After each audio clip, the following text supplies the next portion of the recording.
दोस्तों, स्वागत है आप सबका आपके अपने एजुकेशन चैनल एजुट्यूब पर देवबंद। दोस्तों, आज हम इस वीडियो में और इस सीरीज़ में हम राजस्थान के ऐतिहासिक व्यक्तियों के बारे में बात करने वाले हैं, जो कि बहुत सारे क्वेश्चंस उसमें हिस्ट्री के होने वाले हैं, पॉलिटिक्स के होने वाले हैं और भूगोल के भी होने वाले हैं। तो दोस्तों बने रहिए हमारे साथ। सबसे पहले प्रश्न से आरंभ करते हैं। कर्नल जेम्स टॉड ने किस युद्ध को मेवाड़ के इतिहास का मैराथन की संज्ञा दी थी? हल्दी घाटी का युद्ध, द्वेर का युद्ध, कुंभलगढ़ का युद्ध या फिर गोगुंदा का युद्ध? तो दोस्तों, कर्नल जेम्स टॉड जो हैं बहुत बड़े इतिहासकार राजस्थान के बारे में रहे हैं और उन्होंने मेवाड़ के इतिहास की थर्मोपॉली हल्दी घाटी के युद्ध को कहा था और मैराथन जो है वो द्वेर के युद्ध को कहा। अगला प्रश्न, पृथ्वीराज रासो के लेखक कौन थे? पृथ्वीराज प्रथम, पृथ्वीराज द्वितीय, चंद या फिर मोहनोत नैणसी? तो दोस्तों, पृथ्वीराज रासो के जो लेखक थे वो थे चंद। अगला प्रश्न, चंद कृत पृथ्वीराज रासो में चौहानों की उत्पत्ति कहाँ से बताई गई है? जल कुंड से, कुषाणों से, अग्निकुंड से या फिर विदेशियों से? तो दोस्तों, चंद कृत जो पृथ्वीराज रासो है उसमें चौहानों की जो उत्पत्ति है वो दोस्तों अग्निकुंड से बताई गई है। अगला प्रश्न, अजमेर शहर के संस्थापक कौन थे? पृथ्वीराज, अर्णोराज, अजयपाल या अजयराज? तो अजमेर शहर की जो स्थापना की थी दोस्तों वो अजयराज ने की थी। अगला प्रश्न, 1817-18 की अधीनस्थ संधि के दौरान किस अंग्रेज अधिकारी ने राजपूतों से बात की थी? John George, Arthur Wellesley, Charles Metcalfe या फिर डेविड ऑक्टरलॉनी? तो दोस्तों, किसने की थी? वो की थी चार्ल्स मेटकॉफ ने बात। लॉर्ड हेस्टिंग्स ने दिल्ली स्थित ब्रिटिश रेजिडेंट चार्ल्स मेटकॉफ को ये समझौता करने का आदेश जारी किया था। अगला प्रश्न, संत धन्ना का जन्म कब हुआ था? 13वीं शताब्दी, 14वीं शताब्दी, 15वीं शताब्दी या 16वीं शताब्दी? तो दोस्तों, संत धन्ना का जो जन्म हुआ था वो 15वीं शताब्दी में हुआ था। अगला प्रश्न, राजस्थान में 18वीं शताब्दी में सती प्रथा और पर्दा प्रथा के प्रचलन की जानकारी किस साहित्यिक ग्रंथ से मिलती है? तो ये जो दो प्रथाएं थी दोस्तों, यानी कि कुप्रथाएं थी, सती प्रथा और पर्दा प्रथा, ये जो है दोस्तों जिस ग्रंथ से मिलती थी उस ग्रंथ का नाम है राजसो सौभाग्य महाकाव्य। सती प्रथा और पर्दा प्रथा तो आप जानते हो क्या है दोस्तों। सती प्रथा मतलब जिसमें किसी स्त्री का पति जो है शहीद हो जाए या गुजर जाए तो उसके साथ साथ जो है खुद को भी अग्नि में प्रज्वलित कर लेना।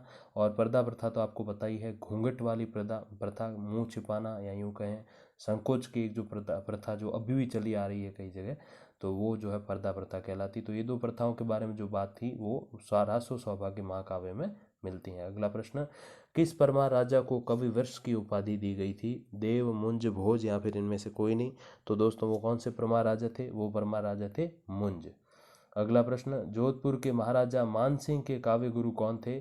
सूर्यमल, हेमचंद्र, कुशललाभ, बांकीदास? तो इनमें से कौन से थे दोस्तों? तो जोधपुर के महाराजा मानसिंह के काव्य गुरु जो थे वो बांकीदास थे। अगला प्रश्न, प्रतिहार वंश का आदि पुरुष किस शासक को कहा जाता है? वत्सराज, नागभट्ट, मिहिर भोज या फिर हरिश्चंद्र? तो जो प्रतिहार वंश है दोस्तों उसका जनक या यूँ कहें उसका आदि पुरुष सबसे पहले राजा जो हैं किसे कहे जाते हैं? वो हरिश्चंद्र कहे जाते हैं।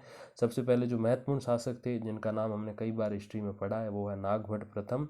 और मिहिर भोज को जो है पितृहंता शासक के रूप में जाना जाता है। पितृहंता दोस्तों क्या होते हैं? जो पिता की हत्या कर दे जो शासक या जो राजा जो व्यक्ति, वो पितृहंता कहलाता है। अगला प्रश्न, त्रिकोणात्मक संघर्ष का प्रारंभ किस गुर्जर प्रतिहार शासक के समय हुआ? वत्सराज, ध्रुव प्रथम, महेंद्रपाल प्रथम या फिर गोविंद तृतीय? तो जो दोस्तों त्रिकोणात्मक संघर्ष था उसका प्रारंभ जो है जिस गुर्जर प्रतिहार के शासन के समय हुआ था वो थे वत्सराज। त्रिकोणात्मक संघर्ष की जो समाप्ति हुई थी दोस्तों वो नागभट्ट द्वितीय के समय हुई थी। तो आरंभ वत्सराज के समय हुआ था त्रिकोणात्मक संघर्ष का और समाप्ति नागभट्ट द्वितीय के समय हुई थी। अगला प्रश्न, मिहिर भोज हर एक कवि को प्रत्येक श्लोक पर 1 लाख मुद्राएं प्राप्त करता था, ये कथन किसने कहा है? अमीर खुसरो, बदायूनी, सुलेमान या फिर अबुल फजल? तो दोस्तों, ये जो मिहिर भोज की तारीफ जो है कि वो हर एक श्लोक पे 1 लाख मुद्राएं दे सकते थे, ये तारीफ वाली जो बातें कही हैं वो सुलेमान नामक कवि ने कही है। अगला प्रश्न, किस शासक को हिंदू शतक की उपाधि प्राप्त थी? गज सिंह, अमर सिंह राठौड़, चंद्रसेन या फिर जसवंत सिंह प्रथम? तो दोस्तों, वे शासक जिनको हिंदू शतक की उपाधि प्राप्त थी वो थे जसवंत सिंह प्रथम। अगले प्रश्न की तरफ बढ़ते हैं। परमार शब्द से क्या तात्पर्य है? शत्रु को मारने वाला, पिता की हत्या करने वाला, दूसरे देश का निवासी या सर्वोच्च शासनाधिकारी? देखो, परमार दोस्तों शब्द का एक तरीके से हम गहराई से देखें तो पर और मार, पर मतलब दूसरों को, मार मतलब मारने वाला, यानी कि शत्रु को मारने वाला जो व्यक्ति होता है उसे परमार कहा जाता है। अगला प्रश्न, झालावाड़ राज्य की स्थापना कब हुई? 1828 ईस्वी में, 1838 ईस्वी में, 1845 ईस्वी में या फिर 1842 ईस्वी में? तो दोस्तों झालावाड़ राज्य की जो स्थापना हुई थी वो हुई थी 1838 ईस्वी में। कोटा नरेश राम सिंह और उनके प्रधानमंत्री झाला मदन सिंह के बीच झगड़े को समाप्त करने हेतु झालावाड़ की स्थापना कोटा राज्य में से पृथक करके की गई। तो एक राज्य रहा राम सिंह के पास और एक राज्य यानी कि नया जो झालावाड़ था कोटा में से नया जो बना वो रहा किसके पास? प्रधानमंत्री झाला मदन सिंह के पास। तो दोस्तों ऐसे करके झगड़ा मिटाया गया। अगला प्रश्न, किस परमार शासक द्वारा सरस्वती कंठाभरण, जिसका जो हम कह सकते हैं वो एक संस्कृत पाठशाला है जिसका नाम है सरस्वती कंठाभरण, का निर्माण कराया गया? तो किस शासक ने कराया, किस परमार शासक ने करवाया? धूमराज, धनंजय, वाकपति मुंज या फिर भोज? तो दोस्तों वो थे राजा भोज जिन्होंने इस संस्कृत पाठशाला अथवा महाविद्यालय का निर्माण कराया। नाम क्या था? सरस्वती कंठाभरण। दोस्तों भोज द्वारा राजधानी धारानगरी में भोजशाला का भी निर्माण करवाया गया था। अगला प्रश्न, मालवा के किस परमार शासक ने चालुक्य नरेश तैलप द्वितीय को 6 बार हरा दिया था? धूमराज, धनंजय, वाकपति मुंज या भोज? तो दोस्तों वो जो शासक थे जिन्होंने चालुक्य नरेश तैलप को 6 बार हराया वो थे वाकपति मुंज। अगले प्रश्न की तरफ बढ़ते हैं।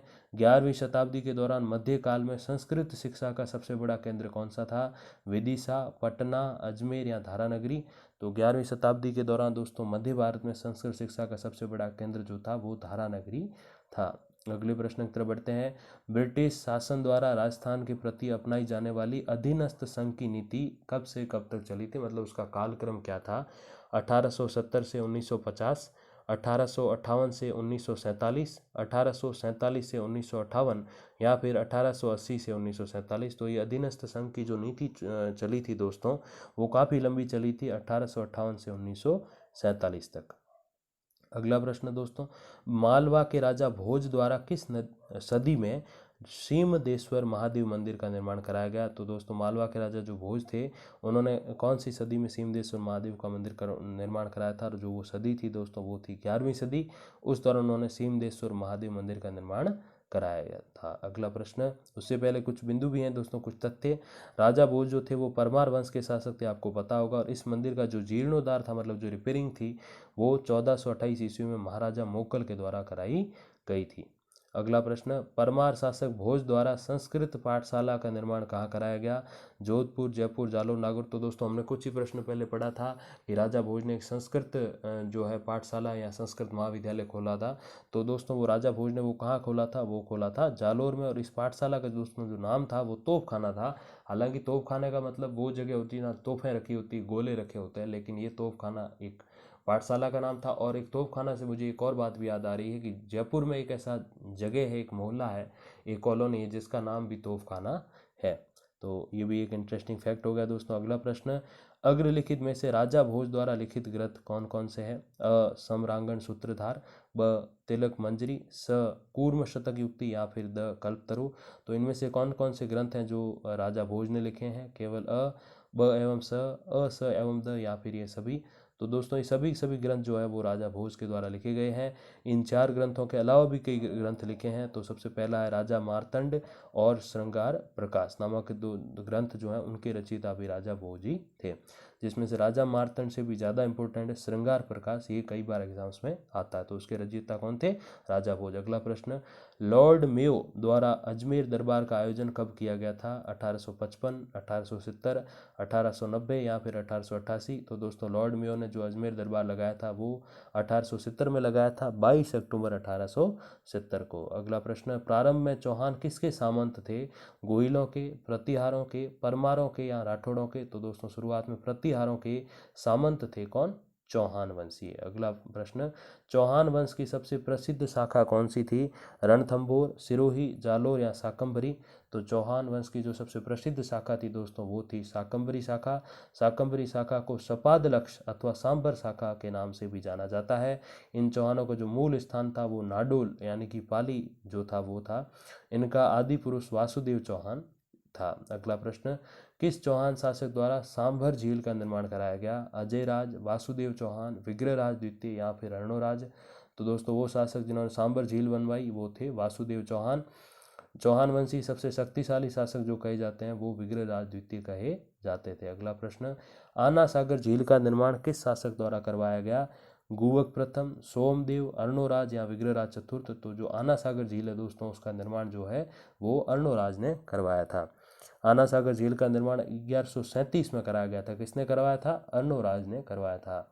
आना सागर झील के किनारे शाहजहां ने 5 12 दरियों का निर्माण भी कराया। तो 5 12 दरियां कहाँ बनी है? आना सागर झील के किनारे। अगला प्रश्न, पुष्कर के वराह मंदिर का निर्माण किस चौहान शासक द्वारा करवाया गया?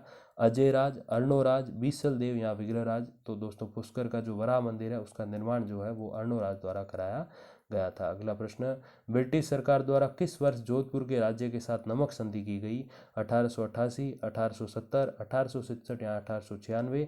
तो दोस्तों वो जो वर्ष था जिसमें जोधपुर राज्य के साथ नमक संधि की ब्रिटिश सरकार ने, वो वर्ष था 1870। झालावाड़ के साथ 1881 में, मेवाड़, मेवात, जयपुर, बीकानेर, सिरोही और धौलपुर के साथ 1879 में ये संधि, नमक संधि जो है वो की गई। मेवाड़ मेवात तो आप समझते हो, मेवात मतलब अलवर भरतपुर, मेवाड़ मतलब चित्तौड़गढ़ और उदयपुर। अगला प्रश्न, चौहान वंश के किस शासक द्वारा सीकर के हर्ष मंदिर का निर्माण आरंभ कराया गया? अजयराज, पृथ्वीराज, गुवक प्रथम या बीसल देव। तो दोस्तों वो कौन से शासक थे जिन्होंने सीकर के हर्ष मंदिर का निर्माण आरंभ कराया? वो थे गुवक प्रथम। निर्माण कार्य पूरा करवाने वाले जो थे वो सिंहराज थे। अगला प्रश्न, ब्रिटिश सरकार द्वारा हाड़ौती क्षेत्र के साथ नमक संधि कब की गई? 1880, 1882, 1870 या 1866। तो नमक संधि ब्रिटिश सरकार द्वारा हाड़ौती क्षेत्र के साथ 1882 में की गई थी दोस्तों। और इसी के साथ हम इस वीडियो के एंडिंग में पहुंच चुके हैं। अगर आपको अच्छा लगा तो करना लाइक और शेयर आपको करना ही है। Thank you very much for watching. धन्यवाद। नमस्कार।